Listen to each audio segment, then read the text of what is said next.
Hello viewers, welcome back to the channel. So in this video lecture we will be covering the topic population density and distribution. India is the second most populous country in the world with over 1.4 billion people. हालांकि ये जो population है ये evenly spread नहीं है. Obviously country में अलग अलग जगह पे अलग अलग नंबर के लोग रहते हैं. Some areas are extremely crowded while others are sparsely populated.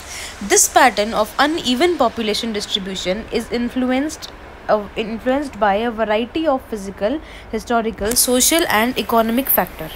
In this essay, we will be examining the reason behind this unevenness, discuss the population density in different regions and explore its implication and development and planning.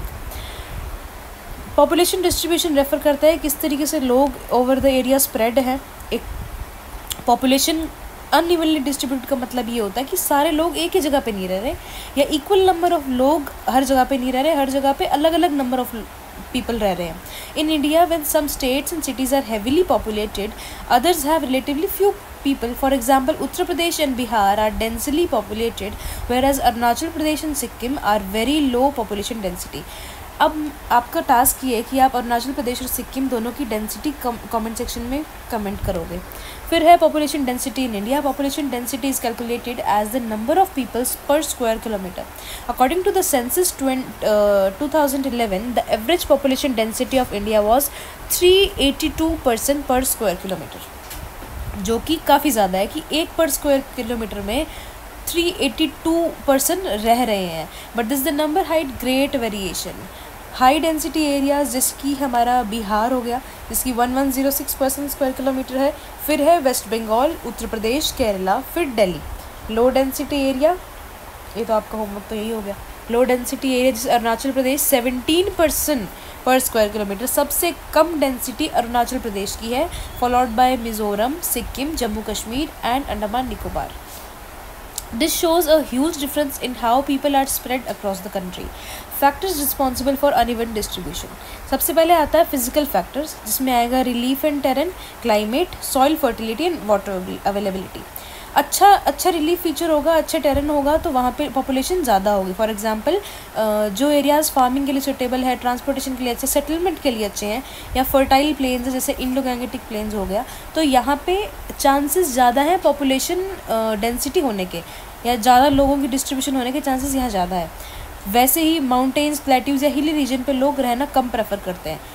Climate की बात करें तो एक moderate climate होना चाहिए, ना ज़्यादा गर्म ना ज़्यादा ठंडा. फिर है सॉइल फर्टिलिटी. सॉइल फर्टिलिटी एक फर्टाइल एलुवियल सॉइल जो है वो सब लोग सीख करते हैं. डेक्कन प्लेट्यू और डेजर्ट रीजन जैसे पुअर एरियाज़, जहाँ पुअर सॉइल क्वालिटी के एरियाज़ जो हैं वहाँ पे लेस पॉपुलेशन होता है. वाटर अवेलेबिलिटी की बात करें तो river like Ganga, Brahmaputra, Godavari support high population density due to availability of water for drinking, irrigation and industry. फिर है हमारे कुछ हिस्टोरिकल फैक्टर्स जैसे कि ancient settlement and colonial policies. Ancient settlement जैसे कि places where early civilization developed such as Ganga Valley are still heavily populated due to the centuries of human habitation and development. फिर है colonial policy जैसे कि during British rule areas with administrative importance, ports and railway lines become populous. On the other hand, tribal areas and hilly regions were neglected. फिर है economic factors. Economic factors जैसे industrialization, employment opportunities, agricultural development. जो area in तीनों field में master होंगे हम note करेंगे कि वहाँ पे ही पॉपुलेशन डेंसिटी ज़्यादा है. इंडस्ट्रियलाइजेशन, अच्छी इंडस्ट्री होगी, लोगों वो अट्रैक्ट करेगी माइग्रेंट फ्रॉम रूरल एरियाज़, जिसके कारण हाई पॉपुलेशन डेंसिटी हमें देखने को मिलेगी. एम्प्लॉयमेंट अपॉर्चुनिटी की बात करें तो एरियाज़ जैसे कि दिल्ली, बेंगलोर, हैदराबाद, ये सब इनमें हाई डेंसिटी क्यों है? क्योंकि यहाँ पे जॉब अवेलेबिलिटी है और IT services and manufacturing. Agricultural development की बात करें तो ग्रीन रेवोल्यूशन जो है, जो कि Punjab, Haryana and western UP में मतलब बहुत ही ज़्यादा फ्लरिशिंग इफेक्ट्स उसने दिखाए थे, तो उन कारण जो एरिया एग्रीकल्चर डेवलपमेंट में आगे है वहाँ पे हमें ज़्यादा पॉपुलेशन देखने को मिलेगी. फिर है social and cultural factors. Religious and cultural centres like Varanasi, Amritsar, Tirupati attract more people due to social significance. फिर है security and safety. Some border areas with high conflict zone, जैसे कि जम्मू कश्मीर का पार्ट हो गया या फिर राजस्थान में गंगानगर एरिया, ये सब एरिया, तो यहाँ पे अगर पॉपुलेशन कम है तो उसका कारण due to insecurity and lack of development होगा। फिर है regional pattern of population distribution in India. Regional pattern की बात करें तो नदर्न प्लेन जो है वो हाईली पॉपुलेटेड है, सबसे ज़्यादा डेंसली पॉपुलेटेड है। यूपी, बिहार, ये सब एरिया कवर करते हैं हमारे नदर्न प्लेन्स। यहाँ पे प्लेन फर्टाइल है, फ्लैट है, वेल वाटर्ड है, तो ये एक आइडियल कंडीशन बनती है हैबिटेशन के लिए। फिर है पेनिनसुलर प्लेट्यू, ये जो रीजन है ये मध्य प्रदेश, महाराष्ट्र, कर्नाटका, तेलंगाना, इन सब रीजन को कवर करता है। तो इधर पॉपुलेशन मॉडरेट है, उतनी ज़्यादा नहीं, उतनी कम नहीं। The soil is not as fertile as in north and water availability is less in some areas, क्योंकि टोटली वो रेनफॉल पे ही डिपेंड करती है। Bengaluru and Pune are densely populated to industrialisation. और यहीं पे अगर हम बात करें कि एक्सेप्शन केस की, तो Bengaluru and Pune densely populated industrialisation की वजह से है। फिर है Himalayan region. The Himalayas are sparsely populated due to rugged terrain, extreme weather, and lack of infrastructure. States like Sikkim, Arunachal Pradesh, and Uttarakhand have low population density.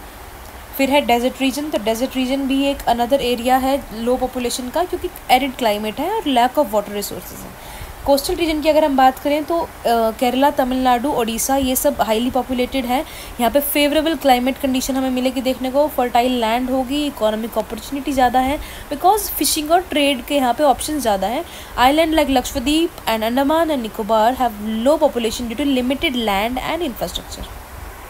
consequences of uneven population distribution, resource पे pressure बनेगा, overcrowding हो जाएगी एक particular area में, तो वो particular area के जो रिसोर्सेज हैं उन पे प्रेशर बनेगा, वो मतलब कम हो जाएंगे, क्योंकि रिसोर्स तो लिमिटेड ही है, लोग ज़्यादा हो गए हैं, तो अब उसमें सेटल करना टफ हो जाता है। फिर है डेवलपमेंटल इम्बैलेंस।